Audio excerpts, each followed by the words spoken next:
Usai hadir dalam pemberian vaksin COVID-19 Sinovac kepada Wali Kota Palembang Harno Joyo di RSUD Bari Kota Palembang, staf ahli Kementerian Kesehatan Bidang Teknologi Kesehatan dan Globalisasi Ahmad Yuryanto mengatakan, setiap penerima vaksin COVID-19 Sinovac dipastikan menerima 2 dosis vaksin dengan penyuntikan vaksin pertama dan kedua berjarak selama 14 hari.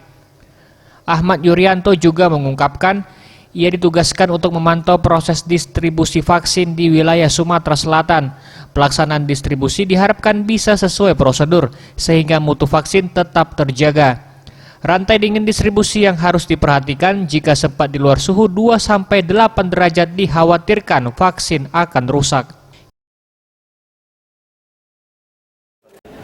Ini penting di dalam kaitan distribusi. Yang pertama adalah menyangkut tetap terjaganya mutu vaksin, karena mutu vaksin ini bisa dijaga dengan baik apabila rantai dingin mungkin yang sudah ditentukan, yaitu penyimpangan pada bentang suhu 2 derajat sampai 8 derajat bisa dilaksanakan dengan baik. Karena kalau sempat nanti lepas dari suhu itu untuk waktu yang tertentu, maka pastinya akan rusak. Rantai dingin ini betul-betul diperhatikan bahwa distribusi vaksin harus dipertahankan pada suhu 2-8 derajat. Itu yang pertama. Kemudian yang kedua, pastikan bahwa setiap sasaran itu sudah dialokasikan 2 dosis. Jadi seperti tadi Pak Wali, sudah kita pastikan 14 hari lagi sudah ada jatah untuk disuntikan ke Pak Wali. Jangan sampai hanya disuntik sekali, karena kita tahu vaksin yang kita gunakan ini Sinovac itu mengharuskan 2 kali penyuntikan.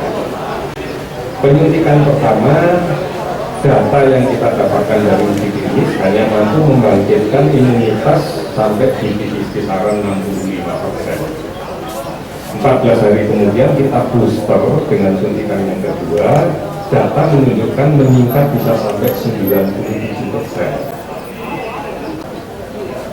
Jangan sampai 1%. Ia menambahkan kuota vaksin di Kota Palembang pada tahap pertama sebanyak 23.600 dosis dan diprioritaskan untuk pejabat publik, tenaga kesehatan, dan petugas pelayanan publik.